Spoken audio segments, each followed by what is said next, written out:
rhan yn y mudiad? Wel, wrth gwrs, oedd gormysedd apartheid mor enbyd yn yr 70au, 80au, 60au, 70au, oedd rhywun yn teimlo a angen gwneud rhywbeth. Oedd nes i fyw, o'n i'n byw yn tan 1976 yn y Gogledd. Nes i lawr i Pontypridd, mae'n ges i swydd o ECAC, y Trefn Cenedlaethol ECAC, yng Nghaerdydd.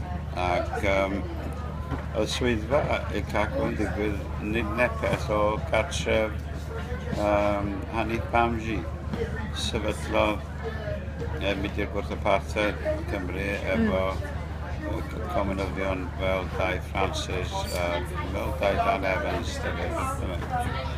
ac beth bynnag nes i ymuno ac yn rhan mewn protestiadau, a wedyn mi nath Hanif ofyn i mi byddwch chi bod eisiau gwneud datganiad yn Gymraeg ar y gyfryngau, byddwn ni'n gwneud hynny ac yn cyfieithu i llenyddiaeth ac yn y blaen. Ac o'n i'n cadeirydd Cangen Pontypridd yn Mudiad Gwrth Apartheid yn Cangen Reit Gre.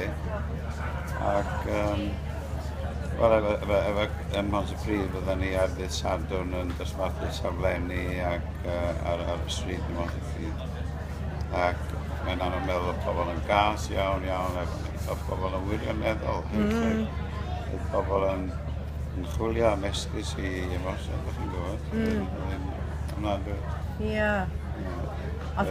Rhaid oedd hwn yn teimlo'n ofnadwy, oedd? Wel oedd, dyna fo, ond dyna fo, ddech chi'n rhaid i'r ails wneud hynny, wrth gwrs, mae'n rhaid chi'n wneud. Hefyd dwi'n cofio pan oedd y tîm rygbi De Africa pan ddoth nhw i Cymru ac oedden nhw chwarae yn y Siadi yn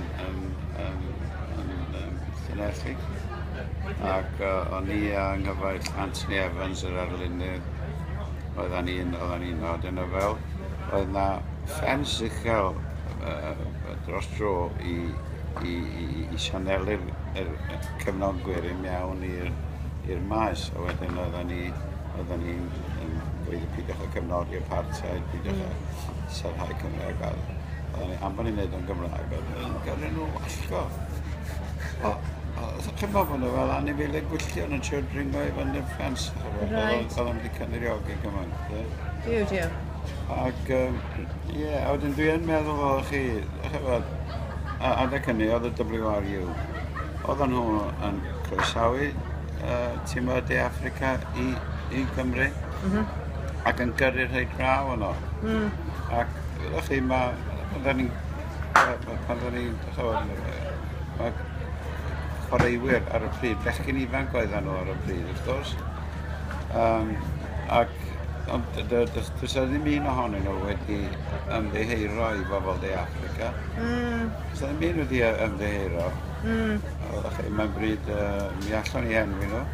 Siwr. Ond da ni'n gwybod pwy ydyn nhw.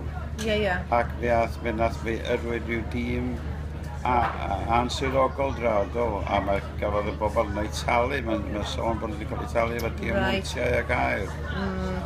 Ac chybod, felly, bod hynny di, wedwch chi ddeall pan bod bechgyn ifanc, gwir ifanc, talentog, athletau, pan bod nhw'n cyflag yn gwybod tas nhw'n gwrthod mynd, wrth gwrs fesau gyrfa yn y ben.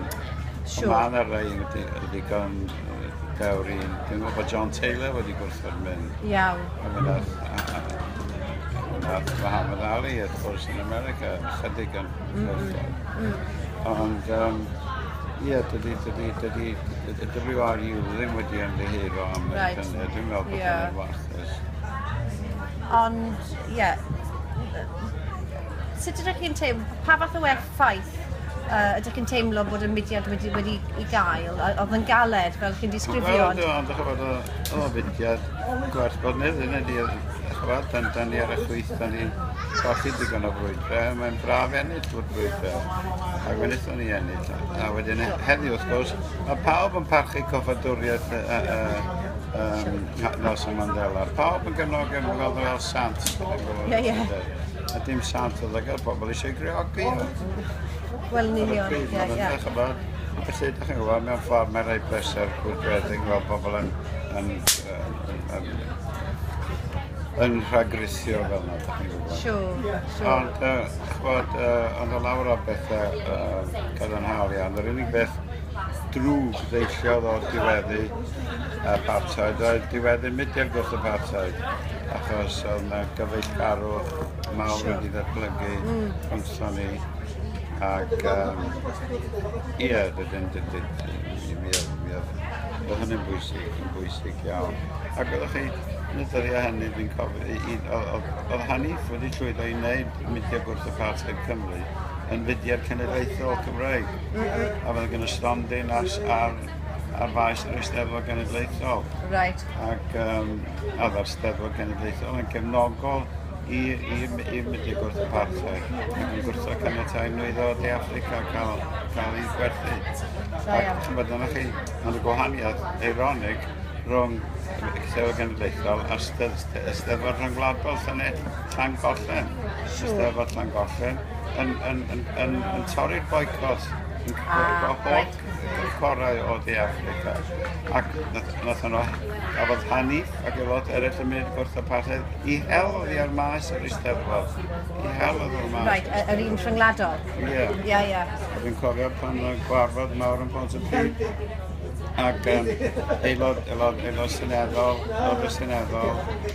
llafur gwrth Gymraeg yn dweud, o, da ni'n eisiau cefnogi'r Eisteddfod Genedlaethol, na ni gefnogi'r Eisteddfod Rhyngwladol, ac o'n i'n dargelu'r hanes, wel, chi'n cefnogi y sefydliad sydd yn cefnogi apartheid, ydych chi yn gwrthwynebu cefnogi mudiad sydd yn rhyngwladol i wedd.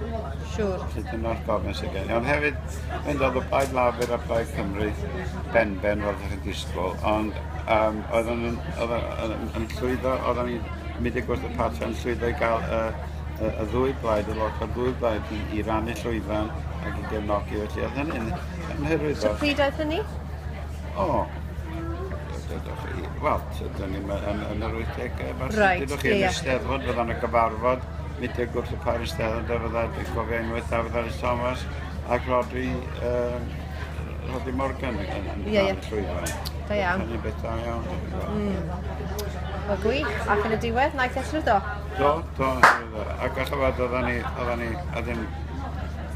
gyda ni, oedd nifer ohono ni aelodau'r mudiad gwrth y par, gyda ni paddodd Nelson Mandela i Gaerdydd.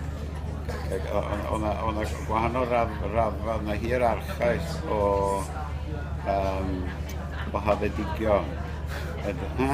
Wedyn oedd yr rhai ni wedi bod yn ymgyrchu, oedd ni'n cael cymryd i mewn i'r castell i fod yno.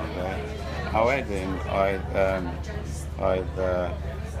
y pobl oedd i gwneud dim byd, ond eisiau caru Nelson Mandela, oedd nhw'n cofod ar y llwyfan ac yn y pan.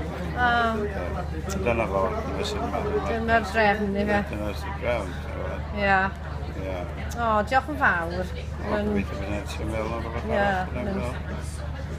Oes un peth sy'n sefyll mas yn eich cof chi fel rhyw stori neu ddigwyddiad am bod yn rhan o'r mudiad, oeddech chi'n dweud bod pobl wedi bod yn gas pan aethych chi i draw i Lanelli.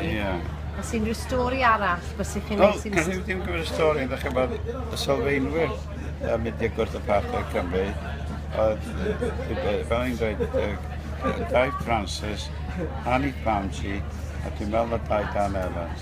Ac oedd y tri'n gofyn oedd iawn. Na ddim gyda'i Dan Evans, na Bert Pierce. Bert Pierce, Dave Francis a Annie Bamchi. Oedd y tri'n gofyn oedd iawn. Ond oedd yna'n gwthio hynny, ond dyna mae'n... Da ni gofyn oedd iawn cael gwasg mor eleniaethus. Mae'n dda i bobl gofio pwy oedd yn gwneud hyn a pwy oedd yr unig blaid gwleidyddol yn De Affrica i gefnogi yr ANC. Da iawn. Ac dwi'n falch, dwi'n teimlo falch efo fe'n perthyn i'r blaid gwleidyddol honno. Siwr. Diolch yn fawr. Diolch i chi.